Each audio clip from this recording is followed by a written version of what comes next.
इस वीडियो में आपको बताऊंगा स्टडीज और एकेडमिक्स से रिलेटेड ओसीडी के बारे में। एक ऐसा ओसीडी जो कि युवाओं में, खासकर कि स्टूडेंट्स में, अपनी पढ़ाई लिखाई को लेकर दिखाई देता है। कुछ ऐसे ओसीडी के सिम्टम्स मतलब ऑब्सेशंस और कंपल्जन्स जो कि अक्सर छात्र छात्राएं अपने स्टडीज, अपने पढ़ाई लिखाई की आदतें, अपने जो भी अचीवमेंट्स हैं, गोल्स हैं, उनको लेकर ऐसे सिम्टम्स दिखाते हैं।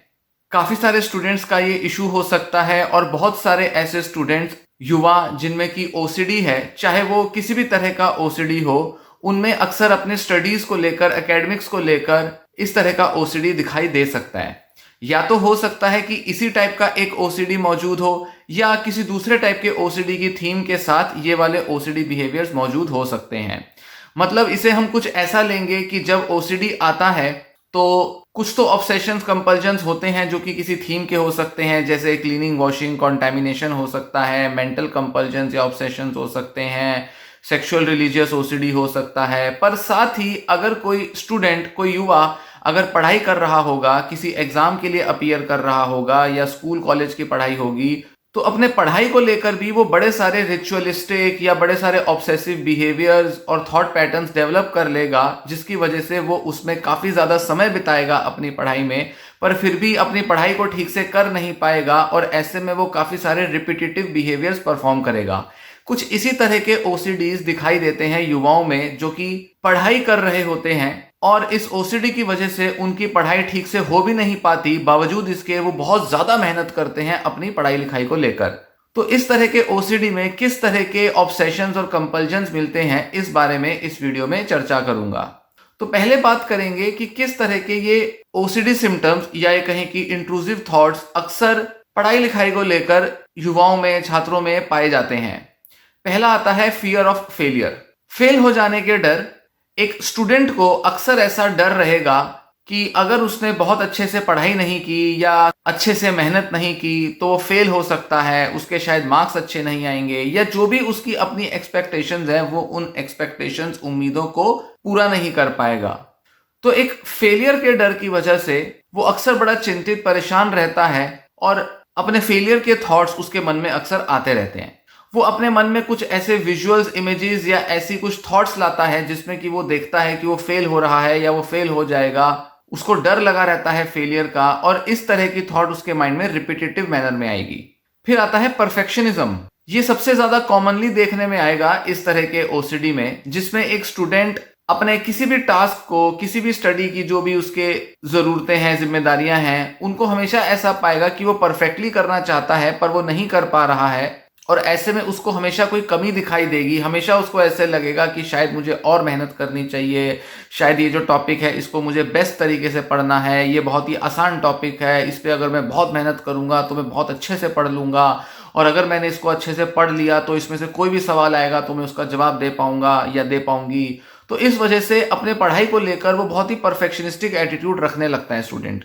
फिर इसमें आता है डाउट अपनी इंटेलिजेंस, एप्टीट्यूड और एबिलिटी को लेकर। एक स्टूडेंट के अंदर जब इस तरह का ओसीडी होगा तो वो अक्सर अपने मन में कुछ ऐसे डाउट से भर जाएगा कि जैसे उसके अंदर प्रॉपर इंटेलिजेंस नहीं है, शायद उसकी बुद्धि या माइंड ठीक से काम नहीं कर रहा, शायद उसकी मेमोरी कंसंट्रेशन ठीक से काम नहीं कर रही या उसके अंदर उतनी काबिलियत नहीं है, तो उसको लगेगा कि मुझे अपनी काबिलियत को बढ़ाना है। वो हमेशा इस डाउट, इस परेशानी से प्री ऑक्यूपाइड रहेगा कि शायद कोई ऐसी कमी है उसके अंदर जिसको शायद पहले पूरा करना पड़ेगा और तभी वो एक एकेडमिक सक्सेस अचीव कर पाएगा। तो एकेडमिक सक्सेस को बिल्कुल बेस्ट स्टैंडर्ड्स के साथ अचीव करने को लेकर ये जो ओसीडी पेशेंट है या ये जो स्टूडेंट है, ये बहुत ज्यादा प्री ऑक्यूपाइड रहेगा और अक्सर इसके मन में जो रिपीटेटिव थॉट्स आएंगी वो इसी चीज को लेकर आएंगी कि वो कितना बेस्ट से बेस्ट अपने एग्जाम में परफॉर्म कर सकता है या कितना अच्छे से वो अपने मार्क्स ला सकता है, या अगर वो एंट्रेंस एग्जाम दे रहा है तो वो अक्सर अपने मन में ऐसी कल्पनाएं बिठाएगा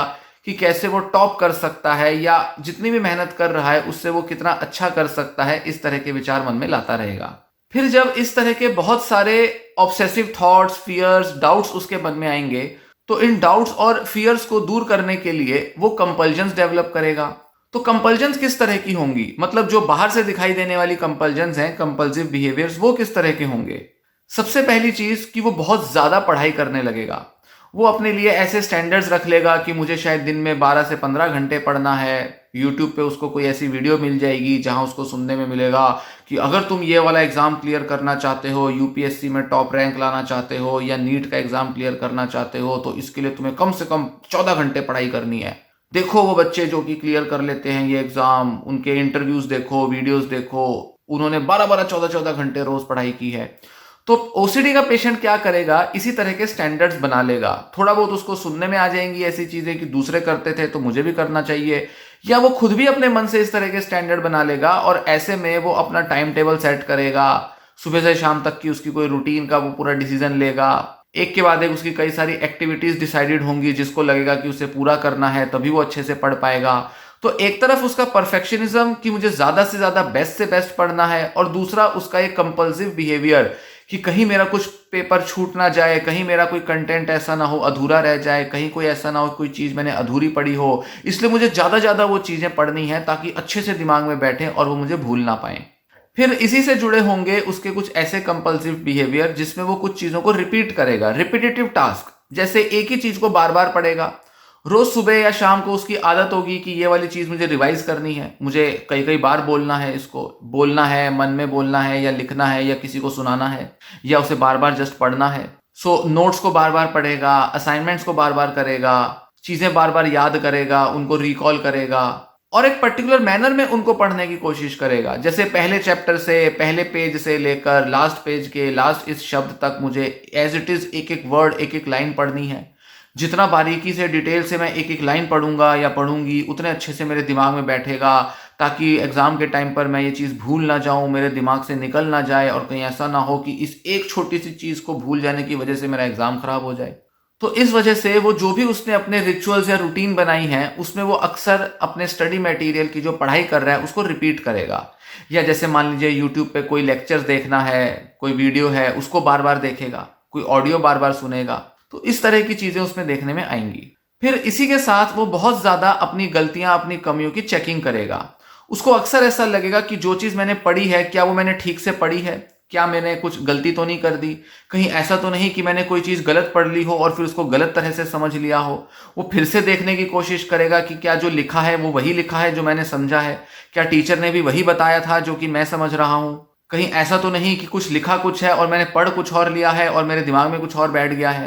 कहीं ऐसा तो नहीं कि कुछ वर्ड्स मैंने मिस कर दिए हो या कोई कंटेंट मैंने मिस कर दिया हो, तो जरा मैं दोबारा पीछे से चेक करता हूं कि मैंने सारी चीज पढ़ ली है या नहीं। तो अपनी गलतियां, अपने एरर्स, अपनी इनएक्यूरेसीज को वो बार बार रिव्यू करेगा, चेक करेगा कि कहीं कुछ छूट ना जाए। इनफैक्ट अगर वो किसी चीज को माइंड में याद भी कर रहा है, रट्टा मार रहा है, तो भी वो उसको पूरा रिव्यू करेगा, देखेगा कि मैंने जो जो चीज याद करी थी वो सारी बोल दी है, सोच ली है या कुछ मिस हो गया है। फिर इसी के साथ एक और बिहेवियर आएगा, रीएश्योरेंस लेना। अपनी एकेडमिक परफॉर्मेंस को लेकर या जो भी उसने चीजें याद की हैं वो ठीक से याद हुई हैं या नहीं, इसको लेकर बार बार रीएश्योरेंस लेगा। मतलब वो बार बार किताब जाके पढ़ेगा कि अच्छा मैंने जो जो सोचा था, बोलना था, वो सब बोल दिया, सारी चीजें हो गई, क्या टीचर ने यही सब बताया था, क्या वो लेक्चर में यही सब चीजें दी थी, क्या सिलेबस मेरा पूरा हो गया है। फिर वो दूसरों से भी पूछ सकता है इस बारे में, फैमिली मेंबर से, फ्रेंड से, टीचर से पूछेगा कि हाँ मैंने अच्छी पढ़ाई की है कि नहीं। कोई मॉक टेस्ट देगा, कोई भी ऐसा यूनिट टेस्ट देगा स्कूल में या एंट्रेंस एग्जाम के लिए कोचिंग में, तो बार बार टीचर से पूछेगा सर इतने जो मेरे मार्क्स आए हैं क्या इससे मैं पास हो जाऊंगा ना, क्या मैं अगर इतनी मेहनत करता रहूं तो क्या मेरा एग्जाम क्लियर होगा ना। वो बार बार टीचर से डिस्कस करेगा कि मुझे कैसी रूटीन रखनी चाहिए, किस तरह की रूटीन से मैं बेस्ट ये टॉपिक्स या सब्जेक्ट कर सकता हूँ, कहीं कोई मेरी कमी तो नहीं छूट रही। तो टीचर ने जो जो उसे क्लास में बताया है वो दोबारा से टीचर के पास वही सवाल लेकर जाएगा पूछने के लिए कि जो चीजें वो कर रहा है, जो उसने प्लान बनाए हैं, जो उसकी रूटीन बनाई है, वो उसकी बेस्ट है या नहीं, वो ठीक से फॉलो कर पा रहा है या नहीं। क्योंकि उसे लगेगा कि हाँ अगर टीचर ने अगर एक बार कह दिया कि हाँ मैं ठीक से कर रहा हूं या कर रही हूं तो इसकी पूरी गारंटी है कि अब तो मेरा सिलेक्शन हो ही जाएगा। फिर यही चीजें वो फैमिली मेंबर से भी डिस्कस कर सकता है या अपने कुछ क्लासमेट्स या रूममेट से भी डिस्कस कर सकता है। तो ऐसे में वो हमेशा एश्योरेंस लेने की कोशिश करेगा कि जो भी वो एफर्ट्स ले रहा है, जिस भी तरह के प्रयास उसने लिए हैं, वो पूरी तरह से उसको सक्सेसफुल बनाएंगे या नहीं, इस बारे में वो पूछता देखता रहेगा। फिर इसी के बाद अगला एक कंपल्सिव बिहेवियर आएगा कि जब एक स्टूडेंट कई सारे स्टडी करने के रूटीन के रिचुअल्स बनाएगा और उनको उसी मैनर में उसे पूरा करना होगा। मतलब सुबह उसको उठकर 6 बजे या 7 बजे सो के जब वो उठेगा तो उसको कोई सब्जेक्ट पढ़ना है और वो 1 घंटा, आधा घंटा, कुछ इतने ड्यूरेशन के लिए पढ़ना है, और अगर वो इतने ड्यूरेशन के लिए नहीं पढ़ पाएगा तो फिर उसको वो चीज़ या तो दोबारा पढ़नी होगी या वो उसे बिल्कुल छोड़ देगा। तो ऐसे में उसको लगेगा कि अच्छा, अगर ये मेरा सब्जेक्ट पूरा नहीं हो पाया ठीक से, मैं टाइम से शुरू भी नहीं कर पाया या ख़त्म भी नहीं कर पाया, तो शायद अब मैं पूरा दिन भी ना पढ़ पाऊँ, शायद अब मुझसे और भी सब्जेक्ट्स जो है वो पढ़े नहीं जाएंगे। तो ऐसे में वो कई बार क्या करेगा कि अपने पढ़ाई के जो दूसरे टास्क हैं वो टाल सकता है, क्योंकि उसके दिमाग में सेट है कि सुबह के इतनी देर मुझे ये चीज़ पढ़ लेनी चाहिए थी, तो जब अगले दिन मैं सो के उठूंगा तब इसको फिर से शुरू करूंगा, तब फ्रेश माइंड से इसको पढ़ूंगा और तभी मैं इस चीज़ को पूरा कर पाऊंगा। तो इस तरह से वो अपने बनाए हुए रिचुअल्स में बहुत उलझ जाता है। दिन के अलग अलग समय उसको अलग अलग सब्जेक्ट्स पढ़ने होते हैं, और अगर वो सब्जेक्ट पूरा ना हो पाए तो या तो उसका बाकी का दिन वो पढ़ नहीं पाएगा, या अगले दिन उसको दोबारा से पढ़ेगा, या किसी तरह से उसके मन में वही परफेक्शनिज्म और फेलियर के जो डाउट्स हैं, थॉट्स हैं, वो सब चलने लगेंगे, जिस वजह से वो प्रोकास्टिनेट करेगा और खुद को डिस्ट्रैक्ट कर सकता है। इस वजह से उसकी पढ़ाई जो है वो और भी ज़्यादा टल जाती है और वो ठीक से पढ़ भी नहीं पाता। अब इसके बाद आते हैं मेंटल कंपल्जन्स। मेंटल कंपल्जन्स में एक स्टूडेंट अपने मन में जो भी उसने पढ़ा है, जो भी उसने चीज़ें सुनी है, देखी हैं, उनको माइंड में रिव्यू कर सकता है। तो मेंटल रिव्यूइंग चलेगी उसकी। जो जो उसने चीज़ें पढ़ी थी वो उनको माइंड में एक सीक्वेंस में याद करेगा। पूरा उसको वो सब चीज़ें याद करनी है, जहाँ से शुरू किया था, जहाँ से ख़त्म करना है, वहाँ तक वो पूरा का पूरा रिकॉल करेगा, रिव्यू करेगा। कई बार तो वो किताब के नोट्स के पेज नंबर भी रिव्यू करेगा कि अच्छा, इस पेज पर ये चीज़ दी थी, उसमें टॉप पे ये पॉइंट लिखा था, फिर उसके बाद नेक्स्ट पॉइंट ये लिखा था। वो पूरा माइंड में पिक्चर बनाने की कोशिश करेगा अपने किताब की, अपने नोट्स की, अपने कॉपी की, क्योंकि उसे लगेगा कि जब मैं पूरा परफेक्शन के साथ वो पिक्चर को रिव्यू कर लूंगा तो ही मेरे को पूरी तरह से अच्छे से याद हो पाएगा, तो ही मैं word by word, line by line चीज़ों को रिकॉल कर पाऊंगा। फिर इसी के साथ इसमें एक दूसरा सिम्टम आएगा जिसमें वो मेंटली रिहर्स करेगा। जैसे कोई प्रेजेंटेशन देनी है, कोई एग्जाम देना है, तो उसको बार बार रिपीट करेगा उसका कंटेंट। उसको पता है कि हाँ, ये चीज़ें मुझसे पूछी जा सकती हैं। जैसे मान लीजिए वो इंटरव्यू में जा रहा है तो उसने कुछ चीज़ें पढ़ी हैं, या अगले दिन उसका कोई स्कूल का, कॉलेज का एग्जाम है, तो जो जो उसने किताब में, कॉपी में जो जो चीज़ें पढ़ी हैं उनको बार बार रिहर्स करेगा। टीचर ने जो जो बातें बोली थी उनको दोबारा रिपीट करेगा, या अगर कोई उसने वीडियो देखी है तो वीडियो में क्या क्या बोला गया था वो उसको रिपीट करेगा। और यहाँ पर वो परफेक्शन अटेन करने के लिए जैसा उसे परफॉर्म करना है वो उसे वैसा ही रिव्यू करेगा। मतलब यहाँ पर रिव्यूइंग में और रिहर्सिंग में फर्क ये है कि रिव्यू में तो जो उसने याद किया है उसको बस रिकॉल कर रहा है और सीक्वेंस में कर रहा है परफेक्शन के साथ। यहाँ पर उसे परफॉर्मेंस क्या देनी है उसको वो बार बार रिहर्स कर रहा है, क्योंकि रिहर्स किया जाता है अपनी परफॉर्मेंस को। जैसे कोई प्रेजेंटेशन देना है या किसी एग्जाम पेपर में कई सारे सवालों के जवाब देने हैं, तो वो अपने माइंड में उन चीज़ों को रिहर्स करेगा कि अच्छा, अगर एग्जाम पेपर ऐसे आएगा तो मैं उसको ऐसे करूंगा, उसके अंदर पहले ये क्वेश्चन अटेम्प्ट करूंगा, पहले मुझे ये क्वेश्चन अटेम्प्ट कर लेने हैं, फिर उसके बाद मुझे लॉन्ग आंसर अटेम्प्ट करने हैं, फिर ये ऐसे करके वो माइंड में बार बार इस पूरी स्ट्रेटेजी को रिहर्स करता रहेगा। फिर इसी के साथ तीसरा इसका टाइप आ जाता है काउंटिंग या कैलकुलेटिंग। इसमें वो सवालों के नंबर, किसी सवाल के जवाब के पॉइंट्स, पेज नंबर, कितने कॉन्सेप्ट्स थे, कितने टॉपिक्स थे, कितनी हेडिंग्स थी, कितने पेज से कितने पेज तक वो चैप्टर खत्म हुआ,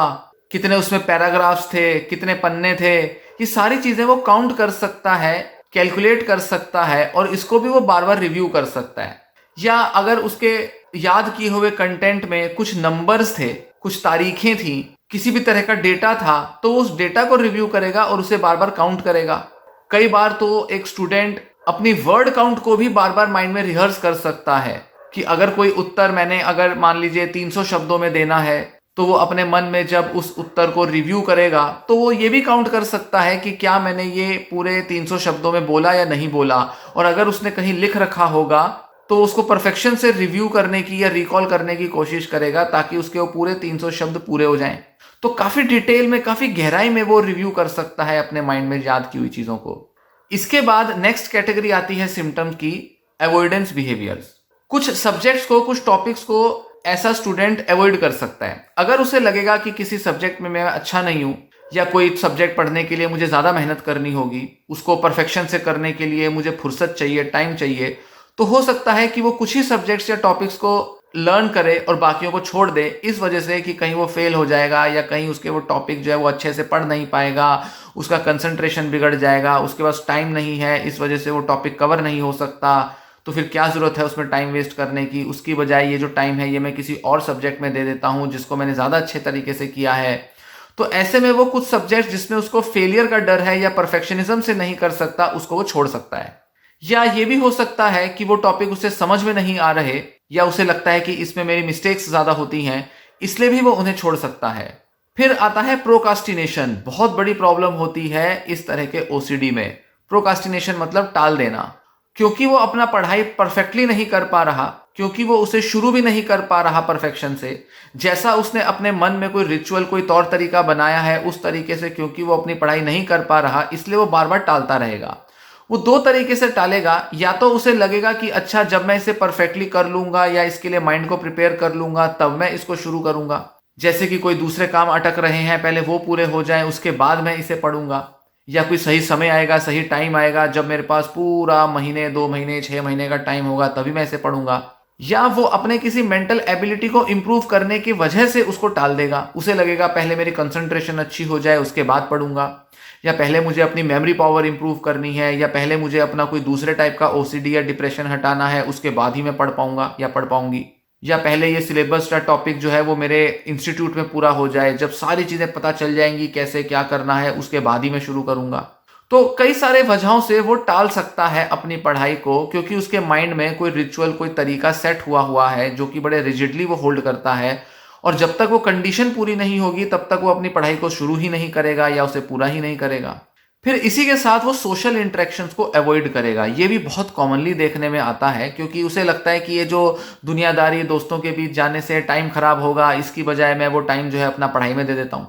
भाई क्या ज़रूरत है इतना दोस्तों के बीच जाने की, दोस्तों में तो टाइम ही खराब होता है, फालतू की गप्पें होंगी, लड़कियों के बारे में, लड़कों के बारे में बातें होंगी, पॉन्ड की बातें होंगी, गाली गलौच होगा, मस्ती मस्ती की बातें होंगी, फिल्मों की, इधर उधर की फालतू बातें होंगी। टाइम वेस्ट करने की बजाय मैं अपनी पढ़ाई कर लेता हूँ या पढ़ाई कर लेती हूँ। या इसी के उलट ऐसा भी हो सकता है कि उसे लगेगा कि मैं लोगों के बीच तभी जाऊंगा, तभी जाऊंगी जब मैंने परफेक्शन के साथ अपना काम किया हो और अपना बेस्ट परफॉर्मेंस देकर सबसे टॉप मार्क्स लिए हों। क्योंकि उसको लगता है कि मैं परफेक्शन की ही अपनी इमेज दूसरों के सामने रखूं, ताकि दूसरे सिर्फ मेरी तारीफ करें, सिर्फ मेरी काबिलियत के लिए मुझे जाने, कोई मेरे साथ अपना कंपैरिजन ना करे या किसी तरह से मेरे को किसी कंपैरिजन में कमी या कोई छोटा एहसास ना दिलाए। तो क्योंकि उसे लगता है कि मैं जब दूसरों के सामने जाऊं तो बिल्कुल बेस्ट इमेज लेके जाऊं, इस वजह से वो तब तक सोशल इंटरेक्शंस को अवॉइड करेगा जब तक कि वो अपनी पढ़ाई अच्छे से करके अच्छे से एग्जाम में अच्छे मार्क्स ना ले आए। तो ये रहे अवॉइडेंस बिहेवियर्स। इसी के साथ कुछ फिजिकल सेंसेशंस या सिम्टम्स भी पेशेंट एक्सपीरियंस कर सकता है, जैसे टेंशन, एंजाइटी कि पढ़ाई करनी है, टाइम से हो जानी चाहिए, टाइम से नहीं हुई तो मैं कैसे परफॉर्म करूंगा, अरे मेरा तो सब्जेक्ट सिलेबस छूटता जा रहा है, ये पूरा नहीं हो पाया तो कैसे मैं एग्जाम में परफॉर्म करूंगा। रेस्टलेसनेस रहेगी, बेचैनी रहेगी, माइंड बार बार सोचता रहेगा, ओवरथिंक करता रहेगा, सब नेगेटिव सिनेरियो इमेजिन करता रहेगा पेशेंट। उसको लगेगा कि अच्छा ये टॉपिक मेरे कवर नहीं हुए, टाइम से नहीं हुआ तो मैं तो फेल हो जाऊंगा, मेरा तो एग्जाम में परफॉर्मेंस हो ही नहीं पाएगी, छूट जाएगा एग्जाम मेरा। इस वजह से अक्सर वो फेलियर के डर के कारण कई बार एग्जाम देता भी नहीं, छोड़ सकता है। तो अवॉइडेंस में भी ये पार्ट आता है कि वो कई बार अपने एग्जाम्स या जो भी परफॉर्मेंस के जो एरियाज हैं उनको छोड़ सकता है, टाल सकता है कि अच्छा अगली बार देंगे एग्जाम, अभी नहीं देना एग्जाम, अगली बार और अच्छे से पढ़ाई करके दूंगा, इस बार मेरी ये क्लास में 11th में 12th में पढ़ाई पूरी नहीं हुई, मैं अपनी क्लास रिपीट करूंगा, उसके बाद मैं अगली बार और अच्छे से एग्जाम दूंगा। तो कई तरीके से वो अपने एकेडमिक गोल्स को टाल सकता है। और कई बार तो वो क्लासेस भी रिपीट करेगा। हो सकता है वो कहे कि मुझे दोबारा से कोचिंग लेनी होगी, 2-3 बार कोचिंग लेनी होगी, ऑनलाइन भी कोचिंग लेनी है, ऑफलाइन भी लेनी है, हर जगह से मुझे पढ़ना है, सिर्फ इसलिए ताकि वो परफेक्शन के साथ दूसरों के सामने खुद को प्रेजेंट करे। और जब ये नहीं होगा तो उसके मन में टेंशनें घूमती रहेंगी, ओवर थिंकिंग चलती रहेगी। और ओवर थिंकिंग, टेंशन चलेगी तो इस वजह से उसकी नींद खराब होगी, तो वो सोएगा कम, क्योंकि उसको पढ़ना ज्यादा है, एक्सेसिव स्टडिंग करनी है, इस चक्कर में वो 2-4 घंटे सोएगा। तो स्लीप डिस्टर्बेंस इस तरह के ओसीडी में काफी कॉमनली देखने में आता है, क्योंकि इसमें जो पूरा जो ओसीडी है ये उसकी रूटीन के इर्द गिर्द घूम रहा है। उसने अपनी रूटीन को बड़े स्ट्रिक्टली मैनेज करना है, 14 घंटे की, 15 घंटे की रूटीन रखनी है। और अगर ये रूटीन फॉलो नहीं होगी तो उसको कंपनसेट करने के लिए जरूरत से ज्यादा पढ़ेगा और इस चक्कर में अपनी नींद सेक्रीफाइस करेगा। फिर इसी के साथ कुछ फिजिकल कंप्लेंट्स आएंगी। सर दर्द हो सकता है, पेट में दर्द होगा, गैस बनेगी, कॉन्स्टिपेशन होगी, दिल तेज तेज धड़केगा, हार्ट बीट बढ़ेगी, बीपी बढ़ेगा, बॉडी में स्वेटिंग महसूस हो सकती है, मुंह सूखेगा, या तो भूख ज़्यादा लगेगी या भूख नहीं लगेगी। ज़्यादातर मामलों में भूख को नेग्लेक्ट किया जाता है, खाता पीता पेशेंट कम है बहुत। मसल टेंशन होगी, कुछ सोमैटिक कंप्लेंट्स आएंगी, शरीर के किसी भी हिस्से में दर्द या कुछ ऐसी समस्या हो सकती है। तो इस तरीके से वो अपने फिजिकल सिम्टम्स पर भी बहुत प्रीऑक्यूपाइड हो जाएगा और हो सकता है कि उसके अंदर हेल्थ एंग्जाइटी के भी सिम्टम्स आ जाएं। डरने लगेगा कि कहीं मुझे ये बीमारी ना हो जाए, कहीं ये ना हो जाए, अगर ये बीमारी हो गई तो मैं एग्जाम नहीं दे पाऊंगा। और हो सकता है कि वो अपनी फिजिकल कंप्लेंट से भी कहीं ना कहीं प्रीऑक्यूपाइड रहता हो। अगर उसे कोई ऐसी बीमारी है जिसमें कि उसको काफी लंबे समय से क्रोनिक बीमारी से जूझना पड़ रहा है, तो उसको लगेगा कि अच्छा ये सिम्टम्स है मेरे, इनकी वजह से मैं पढ़ नहीं पा रहा, जब ये मेरे सिम्टम्स दूर होंगे तभी मैं अच्छे से पढ़ूंगा। और उसकी पढ़ाई लिखाई के जो भी उसके एटीट्यूड्स या रिचुअल्स हैं उसके साथ उसकी फिजिकल प्रॉब्लम भी एसोसिएट हो सकती है। तो इस तरह से हम क्या देखते हैं कि कई अलग अलग तरह से ये जो ऑब्सेशंस, रिचुअल्स, कंपल्जन्स, मेंटल कंपल्जन या बिहेवियरल कंपल्जन, ये सब देखने में आती हैं एक ऐसे पेशेंट में, एक ऐसे स्टूडेंट में जो कि पढ़ाई लिखाई की आदतों और रूटीन के साथ बहुत ज़्यादा ऑब्सेस्ड हो रहा है, परफेक्शनिज्म के साथ पढ़ना चाहता है, बहुत हाई स्टैंडर्ड्स हैं उसके अपने पढ़ाई को लेकर, बहुत कुछ अचीव करना है, खुद को बहुत सुपीरियर समझता है, बिल्कुल भी अपने को दूसरों से कम नहीं देखना चाहता, कंपैरिजन में हमेशा रहता है, दूसरों से अपने को कम पाता है और अपने को इम्प्रूव करने के लिए जरूरत से ज्यादा वर्क करता है, जरूरत से ज्यादा मेहनत करता है, ज्यादा पढ़ाई के स्टैंडर्ड सेट करता है और लगता है कि जब तक ज्यादा पढ़ाई नहीं होगी तब तक मैं अच्छे से करियर में आगे नहीं बढ़ पाऊंगा।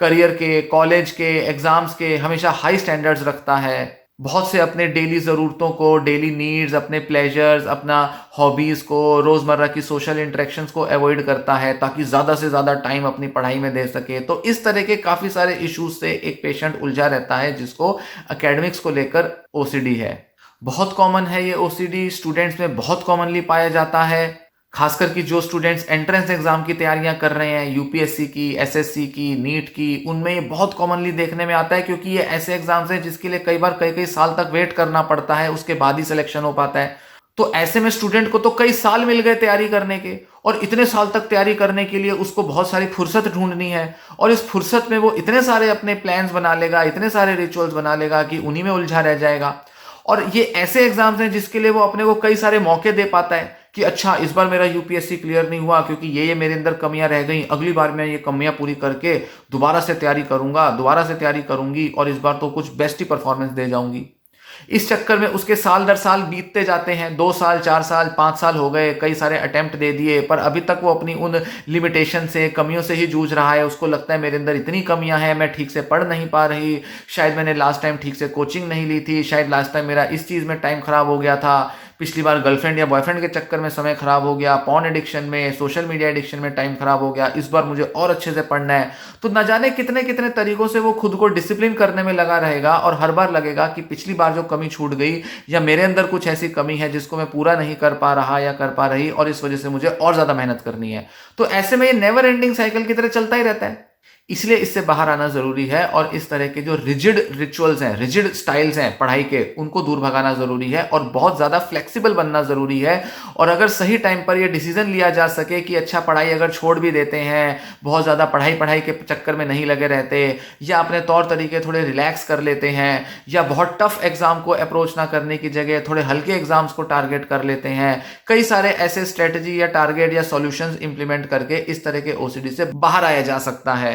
ज्यादातर स्टूडेंट्स के लिए इस तरह के ओसीडी से बाहर निकलना मुश्किल क्यों हो जाता है? क्योंकि उनके करियर की बहुत सारी एक्सपेक्टेशंस जुड़ी हैं और स्टूडेंट लाइफ में तो बाकी के जो आसपास के लोग हैं वो भी इस तरह के ओसीडी को बढ़ावा देते हैं क्योंकि उन्हें लगता है कि हाँ बच्चा अगर बहुत ज्यादा पढ़ रहा है तो बहुत अच्छी बात है, पढ़ने दो, मेहनत करने दो, कोचिंग करने दो, ये करने दो, न जाने क्या क्या उसके जो तौर तरीके हैं उसको बाहर के लोग भी जो है वो बड़ा अप्रिशिएट करते हैं, वैल्यू देते हैं उसको। स्टूडेंट को भी लगता है कि हाँ मेरे माँ बाप को खुश करने के लिए, टीचर्स को खुश करने के लिए मुझे और ज़्यादा पढ़ना है। तो ऐसे जो सोशल जो उसको रिवॉर्ड्स मिल रहे हैं, सोशल अप्रिसिएशन मिल रही है, उसकी वजह से भी इस तरह के बिहेवियर्स को बढ़ावा मिल जाता है। और कई स्टूडेंट्स में तो इस तरह का जो वर्कोहॉलिक टाइप एटीट्यूड होता है वो बचपन से ही डेवलप हो जाता है। छोटी क्लासेस से ही कई ऐसे स्टूडेंट्स होते हैं जो बहुत ही ऑब्सेस्ड होते हुए, बहुत ही ज़्यादा परफेक्शनिस्टिक एटीट्यूड के साथ पढ़ते हुए दिखाई देते हैं और बड़ी उम्र में आकर जब वो 14, 15, 18 के हो जाते हैं तो इस टाइप के बिहेवियर और ओसीडी की अति हो जाती है। इनफैक्ट शुरू में तो ये ओसीडी होता ही नहीं है, बाद में जाके ओसीडी बनता है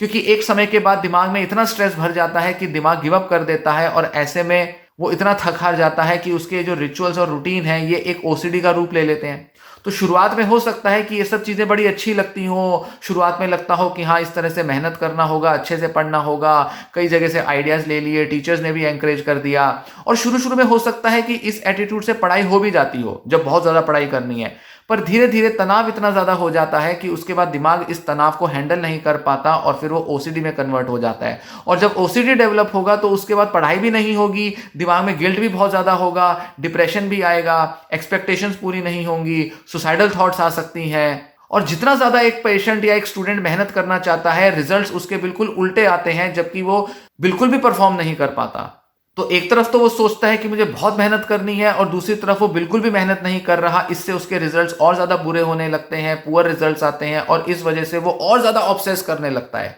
तो पहले तो थोड़ी कमी का एहसास होता था जिस वजह से ओसीडी आता था, ऑब्सेशनल स्टाइल या परफेक्शनिस्टिक स्टाइल डेवलप किए। अब क्योंकि उसको फेलियर्स हाथ लगने लगे हैं, वो इतना थक गया है कि अब वो और ज़्यादा उसको बढ़ावा देने लगा है अपने ओसीडी को, कि नहीं पिछली बार तो मेरे मार्क्स 60 की जगह 50 आ गए, अब तो मुझे और मेहनत करनी पड़ेगी। तो इसी उधेड़-बुन में लगा रहता है। और ऐसे में इस तरह का ओसीडी अपने आप दूर नहीं होता, इसके लिए एफर्ट्स लेने पड़ेंगे, और इसके लिए बहुत ज़रूरी होगा कि अपने पढ़ाई का स्टाइल चेंज किया जाए और अपनी एक्सपेक्टेशंस को चेंज किया जाए। ज़रूरी नहीं कि दिमाग में जो तरीका या रास्ता सेट हो चुका है कि मुझे ऐसे ही पढ़ना है, यही वाला गोल अचीव करना है, यही एग्ज़ाम देना है, यही जॉब चाहिए, इस तरह की रिजिडिटी और इस तरह के इतने स्ट्रिक्ट से आदतों को, स्ट्रिक्ट से रिचुअल्स या स्ट्रिक्ट से गोल्स को पूरा नहीं करना, उसमें थोड़ी फ्लेक्सिबिलिटी तो चाहिए। बिना फ्लेक्सिबिलिटी के इस तरह का ओसीडी दूर नहीं होगा। और बहुत सारे स्टूडेंट्स को शायद अपना करियर गोल बदलना पड़ेगा, या जिस भी वो एंट्रेंस एग्जाम या जो भी वो चीज़ है जिसके लिए वो पढ़ रहे हैं, हो सकता है कि उसे छोड़ना पड़े, सेक्रीफाइस करना पड़े और कोई ऑल्टरनेटिव करियर ऑप्शन चुनना पड़े। क्योंकि उनकी जो उम्मीदें हैं, उनके जो अपने को लेकर जो इतनी आशा लगी हुई है, हो सकता है कि उन्होंने जिस माइंडसेट में ये एक्सपेक्टेशन लगाई हो, उस माइंडसेट में तो वो सब चीज़ें ठीक लगती हों, पर शायद उनके अंदर उतनी क्षमता ना हो, या शायद उनके गोल्स, उनके लक्ष्य उतने रियलिस्टिक ना हो। इसलिए या तो गोल्स को चेंज करना पड़ेगा, या फिर खुद का आकलन सही तरह से लगाना पड़ेगा। एक अच्छी सी सेल्फ अंडरस्टैंडिंग चाहिए, एक बहुत ही मैच्योर, रियलिस्टिक और एक प्रैक्टिकल वे में सोचने की आदत चाहिए, जिससे कि सही रास्ता चुना जाए, सही लोगों की गाइडेंस में, सही एटीट्यूड के साथ करियर और स्टडीज को अप्रोच किया जाए। जबरदस्ती ना की जाए खुद के साथ, क्योंकि जितनी ज्यादा जबरदस्ती की जाएगी उतना ज्यादा तनाव आएगा, और उतना ज्यादा एक पेशेंट जो है वो डिप्रेशन का शिकार होगा। तो एक तरफ ओसीडी है, ऊपर से अब ये डिप्रेशन भी आ जाएगा, गिल्ट होगा कि मैं कर नहीं पा रहा, मेरे अंदर काबिलियत नहीं है, मैं दूसरों से कम हूं, मेरे अंदर कॉन्फिडेंस नहीं है, न जाने कितने कितने गिल्ट आएंगे, जिस वजह से वो और बुरी हालत में पहुंचता जाएगा। सो जिस चीज के लिए इतनी मेहनत की थी वो चीज तो पूरी ही नहीं हो पा रही, और उसकी जगह और नई मानसिक समस्याएं मोल ले ली। तो थोड़ा सा प्रैक्टिकल और थोड़ा सा रियलिस्टिक होकर सोचना पड़ेगा, और जो आदतें या जो सोच बनाई है उसको बदलने के लिए एक कदम उठाना पड़ेगा। जरूरी नहीं कि आज से 2, 5, 10 साल पहले जो सोच बनाई हो वो सही हो सकता है कि उसको बदलकर या उस तरह की सोच को पूरी तरह से छोड़कर ही लाइफ को बेहतर बनाया जा सके। आफ्टर ऑल पढ़ाई की जाती है अपनी लाइफ को बेहतर बनाने के लिए, इसलिए नहीं की जाती पढ़ाई कि अपने मानसिक स्वास्थ्य को बिगाड़ लिया जाए। तो जब पढ़ाई ही आपका मानसिक स्वास्थ्य बिगाड़ रही हो, ओसीडी डिप्रेशन ला रही हो, तो ऐसी पढ़ाई का क्या काम, क्या खुशी मिलेगी ऐसी पढ़ाई करके। तो सही तरह से सोचना पड़ेगा और रियलिस्टिक होना पड़ेगा, तभी आप इस रास्ते से बाहर आ सकते हो और अपने तौर तरीके बदलकर अपना ये ओसीडी दूर कर सकते हो। लाइफ में, करियर में बहुत सारे ऑप्शंस ढूंढे जा सकते हैं, और थोड़े फ्लेक्सिबल, इजी और थोड़े ओपन माइंडेड होकर पढ़ाई करने की जरूरत है। इतने बंद कर, इतने मन में बंदिशें डालकर, इतने रिचुअल्स बनाकर, इतना स्ट्रिक्ट खुद को बनाकर, इतना ज्यादा अनुशासन लाकर पढ़ाइयां अगर नहीं हो पा रही हैं तो वो हो भी नहीं पाएंगी। इसलिए अपने तरीका बदलना पड़ेगा। अच्छी पढ़ाई हमेशा रिलैक्स्ड माइंड के साथ होती है, फ्री माइंड के साथ होती है, जहां पर संतुष्टि के साथ अच्छे से समझ कर, फुर्सत से टाइम देकर पढ़ा जा सके, जहां पर बहुत ज्यादा प्रेशर ना हो, तभी पढ़ाई हो सकती है। परफेक्शनिज्म के प्रेशर अगर खुद पर होंगे तो पढ़ाई नहीं हो पाएगी, ये बात समझने की है। इस बारे में और कभी चर्चा करूंगा, इस बारे में काफी कुछ कहने को है। बहुत सारे इश्यूज हैं, थोड़े बहुत इश्यूज इस वीडियो में डिस्कस किए। वीडियो लंबी थी क्योंकि ओसीडी के बारे में थोड़े सिम्टम डिस्कस करने थे, और फिर थोड़ा सा इसमें सजेशन देना था, थोड़ा आइडिया, थोड़ा पर्सपेक्टिव कि क्या किया जाना चाहिए या क्या किया जा सकता है। विस्तार से कभी चर्चा करेंगे आगे। इस वीडियो में इतनी ही जानकारी देना चाहूंगा। ये वीडियो यहीं समाप्त होती है। धन्यवाद।